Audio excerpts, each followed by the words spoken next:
You see, it's hard to have a heart that is close to God when we don't understand our reason for doing so. See, the Israelites did not understand the reason why they were doing what they were supposed to do. They were doing it out of obligation. They were like, hey, we're God's chosen people. We have to do what God tells us to do. And they were doing it out of fear. They said, man, we saw what happened to our forefathers. We don't want to be like them. We got to make sure that we're doing right or else we're going to get in trouble. And then they also were doing it for a reward. This is why they're saying, God, we're doing everything that we're supposed to do, but you're still not blessing us.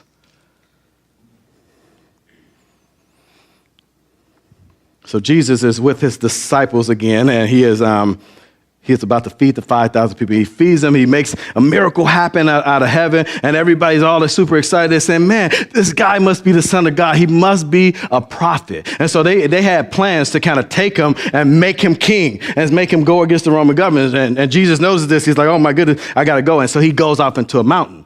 And then the disciples and the people are looking for him. They're like, where's Jesus? Where is he? And they, well, we're supposed to go to Capernaum, so let's go ahead and go. And so they went over there. Everybody comes in, and they're looking for Jesus, and the storms happen, and Jesus walks on water. He shows another miracle. But then he gets to the point where he gets on the other side, and they said, Jesus, where are you?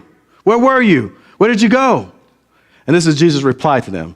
He said, very truly, I tell you, you're looking for me, not because you saw the signs I performed, but because you ate the loaves and had your fill.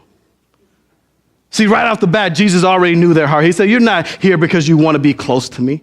You're not here because you want to do the things of my Father. You're here because you got your bellies full. You're here because you want the reward. Why are we looking for Jesus? Why are we trying to have hearts that after God's own heart?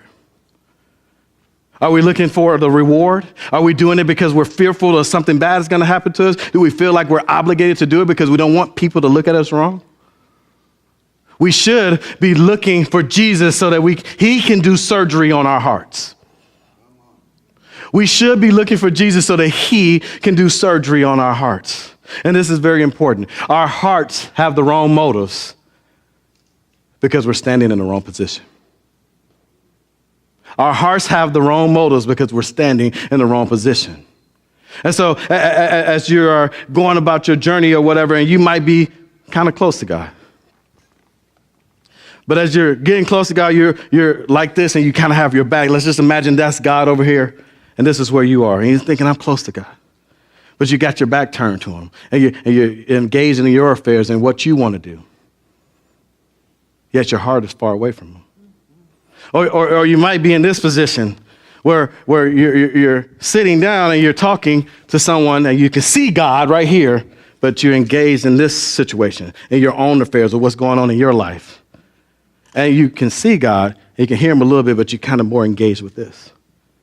Or you can be in this position where you're not even in the presence of God, but you can see God and you're outside this window and you can see his lips moving. And you know he's talking about something good, but you can't hear it because you're so far away.